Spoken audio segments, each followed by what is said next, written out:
Inflammation, जब आपकी chronic inflammation हो जाती है, ठीक हो गया, आपने ये बात कर दी। दूसरी जो आपने बात करनी है कि इसके अंदर क्या होता है, आपने ये कहना है कि हाँ जी जनाब, इसके अंदर एक तरह का जॉइंट सेल्स होते हैं, कहते हैं आपके जॉइंट सेल्स होते हैं। और नंबर थर्ड पर आपने जो बात करनी वो ये होती है कि फिब्रोनाइड मटेरियल होता है, कहता आपका फिब्रोनाइड मटेरियल होता है, ठीक हो गया। और अगर फॉर एग्जाम्पल आपसे पूछा जाए कि इसके अंदर हमें कैसे न्यूक्लियाई देखते हैं, आपने कहा cylinder wavy nuclei, cylinder wavy nuclei, ये आपने बातें करनी है। कहां देखते हैं, जब हम मायोकार्डियम की इन्फ्लामेशन होती है, ठीक हो गया। अब मायोकार्डियम की इन्फ्लामेशन भी होगी, आपकी एक लेयर रहेगी जिसको हम कहते हैं जनाब आपकी पेरिकार्डियम, क्या आपकी मतलब सॉरी एपिकार्डियम, एपिकार्डियम की इन्फ्लामेशन हो गई। एपिकार्डियम के बाद फिर जनाब आपकी एंड वाली लेयर जो कि आपके हार्ट को पूरी की पूरी कवर करती थी, उसका नाम क्या था, पेरिकार्डियम। जब पेरिकार्डियम की इन्फ्लामेशन होगी उसको हम कहते हैं पेरिकार्डाइटिस। और पेरिकार्डाइटिस में हम क्या देखते हैं, फ्रिक्शनल रब देखते हैं, फ्रिक्शनल रब, आपने कहना है फ्रिक्शनल रब देखते हैं, ठीक हो गया।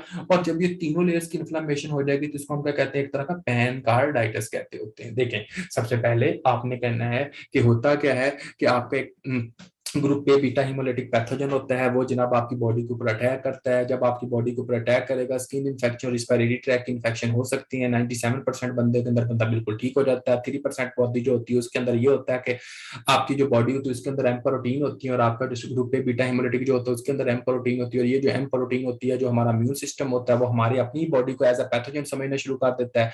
ये ऑटोइम्यून डिजीज होती है, जिसकी वजह से क्या होता है कि जनाब आपके हार्ट की लेयर्स इन्वॉल्व होती है। सबसे पहली जो लेयर्स इन्वॉल्व होती है उसको कहते हैं एंडोकार्डियम, और एंडोकार्डियम के अंदर जो सबसे पहले वाल्व इन्वॉल्व होता है उसको हम कहते हैं मिट्रल वाल्व। मिट्रल वाल्व की रिगर्जिटेशन होती है, फिर आपकी आपकी एओर्टिक वाल्व की रिगर्जिटेशन हो सकती है, फिर जनाब आपकी मायोकार्डियम की लेयर इन्वॉल्व होती है, इसकी वजह से मायोकार्डाइटिस हो सकता है। Most common cause of death rheumatic fever के अंदर मायोकार्डाइटिस होता है।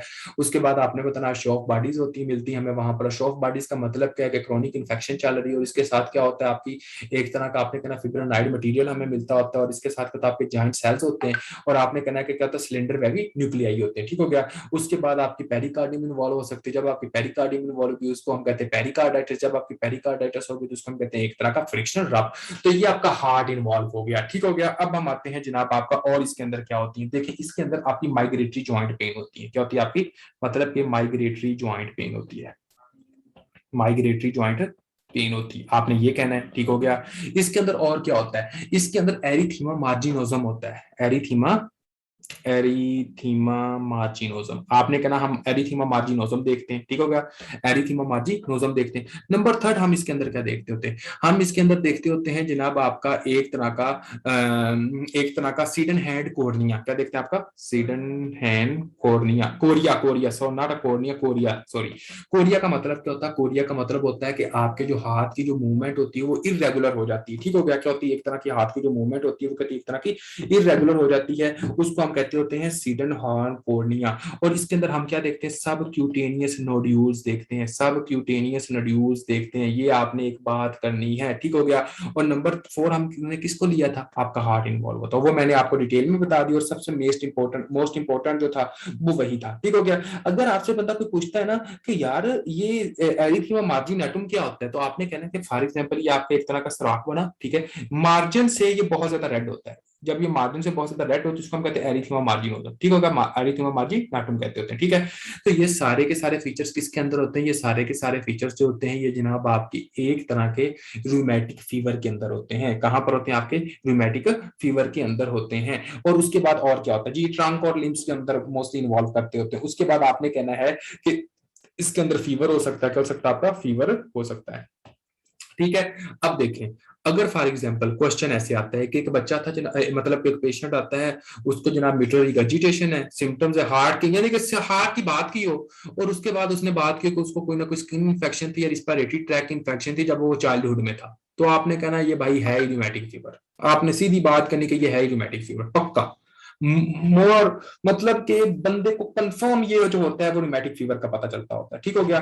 तो अगर फॉर एग्जांपल ये सारी चीजें होगी तो आपने क्या कहना, और क्या होती है, आपने कहना है कि आपकी एक तरह की माइग्रेटरी पेन होती है। क्या होती है, आपकी माइग्रेटरी पेन होती है। और इसके अंदर क्या होता है कि हाँ जी जनाब आपकी पेन, माइग्रेटरी पेन का मतलब पता क्या होता है, देखें पेशेंट हमारे पास आता है, कहता है डॉक्टर साहब कभी मेरे पेन जो होती है वो मेरे जनाब रिस्ट जॉइंट में हो जाती है, उसके बाद मेरे एल्बो जॉइंट में होती है, फिर मेरे शोल्डर जॉइंट में होती है, कभी मेरे जनाब नी जॉइंट में होती है, कभी जनाब इस तरह मेरे ना पूरे के पूरी बॉडी में ना इस तरह पेन फैल रही है। ठीक होगा, इसको हम कहते हैं माइग्रेटरी जॉइंट पेन, इसको हम क्या कहते हैं, एक तरह का माइग्रेटरी जॉइंट पेन कहते होते हैं। ठीक है, तो ये हो गया जनाब। उसके बाद मतलब कि हम इसका डायग्नोज कैसे करते हैं, डायग्नोज। तो क्वेश्चन आता है कि हाँ जी जनाब आप एक तरह का डायग्नोज कैसे कर सकते हो, तो आपने कहना है डायग्नोसिस की तरफ आपने कहना है कि डायग्नोज जो होता है, आपने कहना है कि जो इसका डायग्नोज होता है वो हम एक क्राइटेरिया होता है, उस क्राइटेरिया को कहते हैं जॉन्स क्राइटेरिया। क्या होता है आपका, जॉन्स क्राइटेरिया। ठीक है, तो जॉन्स क्राइटेरिया के अंदर आप लोगों को पता होना चाहिए कि हाँ जी जनाब आपके एक तरह के दो माइनर और मेजर को हम देखते होते हैं। क्या देखते हैं हम, माइनर और मेजर को देखते हैं। माइनर और मेजर को हम क्या देखते हैं, फॉर एग्जांपल हम देखते हैं कि माइनर आपके होते हैं सिम्टम्स और एक होते हैं मेजर आपके सिम्टम्स। ठीक है, माइनर के अंदर क्या होता है, फॉर एग्जांपल माइनर के अंदर होता है आपका फीवर और होता है आपका ESR। मेन ये दो इंपॉर्टेंट होते हैं, ये दो मेन होते हैं। मेजर के अंदर क्या होते हैं, मेजर के अंदर होते हैं जनाब आपका माइग्रेटरी जॉइंट पेन, तो आपका माइग्रेटरी जॉइंट पेन एक ये होता है। नंबर 2 इसके अंदर होता है वो क्या होता है आपका कोरिया होता है। नंबर 3 जो इसके अंदर होता है आपका एरिथीमा मार्जिनाटुम होता है, एरिथीमा मार्जिनाटुम होता है। नंबर 4 जो इसके अंदर होता है वो क्या होता है, सबक्यूटेनियस नोड्यूल्स होते हैं और आपकी हार्ट की इन्वॉल्वमेंट होती है, क्योंकि आपकी हार्ट की इन्वॉल्वमेंट होती है।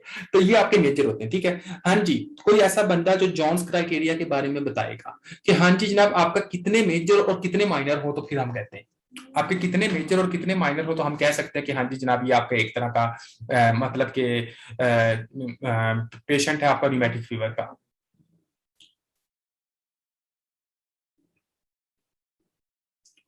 2-1 वेरी गुड वैस, 2-1 यानी कि दो माइनर एक मेजर हो। अगर क्या, अगर फॉर एग्जांपल अगर इस तरह है, अगर हाँ अगर दो मेजर हो तो एक माइनर हो तो हम कह देंगे ठीक हो गया, और अगर दो माइनर हो तो एक मेजर हो तो हम कह देंगे। ठीक है, मेन जो आपका क्राइटेरिया आपने कहना है कि अगर फॉर एग्जांपल यहाँ पर दो मेजर क्राइटेरिया और एक माइनर आ जाए।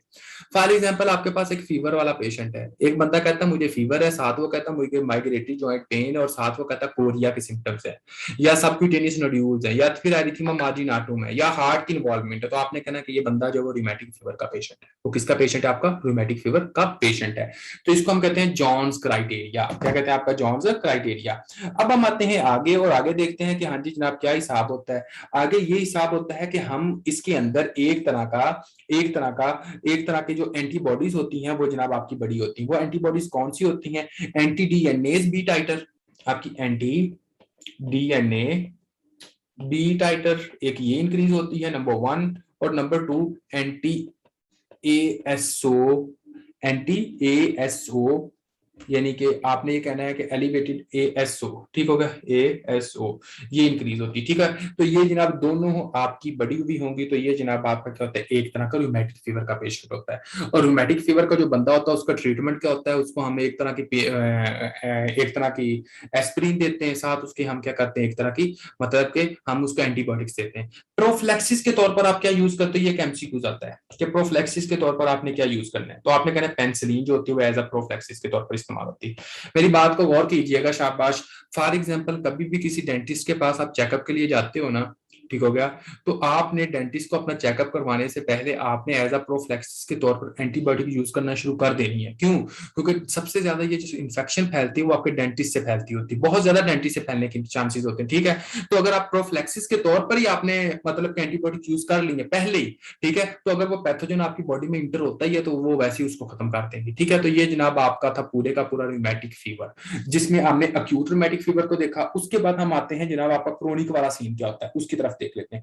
तो क्रोनिक वाली जो बातें होती हैं वो आप लोगों को पता होना चाहिए कि इसके अंदर आपका एक तरह का क्रोनिक रूमेटिक फीवर के अंदर क्या होता है, आपकी मिट्रल स्टीनोसिस हम देखते हैं। क्रोनिक के अंदर क्या देखते हैं, आपको मिट्रल स्टीनोसिस देते हैं, मिट्रल स्टीनोसिस। और मिट्रल स्टीनोसिस के अंदर क्या होता है कि आपका जो वाल होता है ना, मिट्रल वाल, वो कैसे अपीयर होता है, वो ऐसे लगता है जैसे फिश माउथ हो, fish mouth like, fish mouth like, ऐसे लगता है जैसे फिश का माउथ हो। ठीक हो गया, तो आपने कहना है फिश माउथ लाइक अपीयरेंस होती है। उसके बाद आपने कहना है कि हाँ जी जनाब आपका एओर्टिक वाल्व भी इन्वॉल्व हो सकता है, और जब अगर आपका एओर्टिक वाल्व इन्वॉल्व होगा तो इसके नतीजे में क्या होता है कि आपका एक तरह का एओर्टिक वाल्व भी स्टीनोज्ड हो सकता है, लेकिन ये लेस कॉमनली होता है। ठीक हो गया, और एक क्वेश्चन पूछा जाता है कि most common complication of rheumatic fever, आपने कहना है इन्फेक्शियस एंडोकार्डाइटिस। आपने क्या कहना है, आपका इन्फेक्शियस एंडोकार्डाइटिस जो होता है ये मोस्ट कॉमन कॉम्प्लिकेशन होती है, एंडोकार्डाइटिस। तो ये था जनाब आपका पूरे का पूरा रियूमेटिक फीवर। अगर आप लोग कहते हो, मैं एक बार रिपीट कर देता हूं, अगर आप लोग कहते हो कि नहीं मोर देन इनफ है, हम आगे कंटिन्यू करते हैं, शाबाश। क्वेश्चन के अंदर हमेशा आपकी थ्रोट इन्फेक्शन या फिर स्किन इन्फेक्शन का जिक्र होगा, प्लस आपकी क्या होगा, स्किन इन्फेक्शन का जिक्र होगा मेनली। ठीक हो गया। नंबर 2, कौन सा इन्फेक्शन, किस तरह क्वेश्चन पूछ सकते हैं।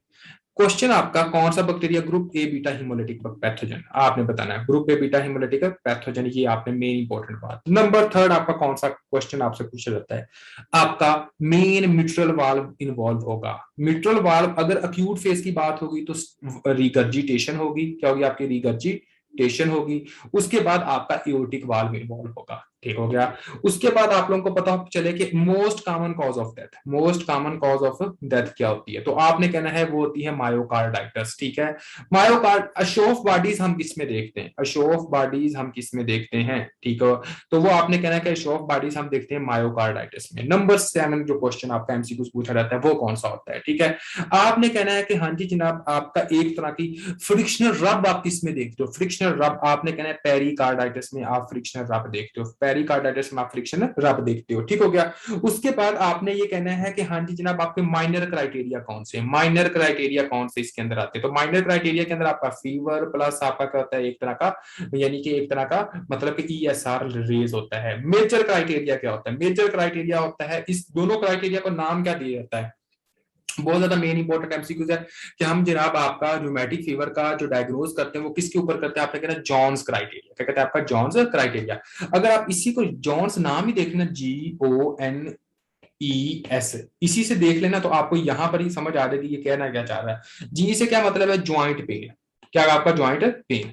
ओ से आपने हार्ट को देना है, ठीक है, हार्ट की प्रॉब्लम्स। एन से सबक्यूटेनियस नोड्यूल्स, एन नोड्यूल्स। ई से एरिथीमा मार्जिनाटुम। एस से आपने कहना है एक तरह का मतलब कि सबक्यूटेनियस नोड्यूल्स, एन से ये हो गया। और उसके बाद क्या होगा आपका जॉन्स, आपका सी आपका आ जाता है तो S sorry sedan hand cornea, क्या आपका सीडन हैंड कोरिया, ठीक है, सीडन हैंड कोरिया। तो ये जनाब आपने ये कहना इस तरह हो जाता है। उसके बाद हम आते हैं जनाब इसके साथ और कौन कौन सी चीजें बड़ी हुई होती हैं, ASO और NTDNA, ये दोनों क्या होती है, एक तरह की रेज होती हैं। ठीक हो गया। और कौन सा एमसीक्यू है, मिट्रल स्टीनोसिस जो होती है वो क्रोनिक के अंदर होती है, क्रोनिक के अंदर आपकी एओर्टिक स्टीनोसिस भी हमें मिलती है। ठीक हो गया। तो ये जनाब हमें अशोफ बॉडीज का मतलब क्या होता है, अशोफ बॉडीज का मतलब होता है इसमें क्या क्या चीजें मिलती हैं, अशोफ बॉडीज के अंदर आपकी एक तरह की मतलब कि जो चीजें हमें मिलती हैं वो आपने बताना है कि एक तरह का अशोफ बॉडीज के अंदर आप फिब्रोनाइड नेक्रोसिस देख सकते हो, क्रोनिक इन्फेक्शन देख सकते हो, और ये चीजें होती है। और most common complication infective endocarditis. तो ये सारे के सारे एमसीक्यूज हैं, इन बातों को आपने फिंगर टिप्स के ऊपर रखना है। ठीक है। तो ये आपका क्लियर हुआ। अब हम आते हैं जनाब आपका आगे, और आगे देखते हैं कि क्या चीजें हैं।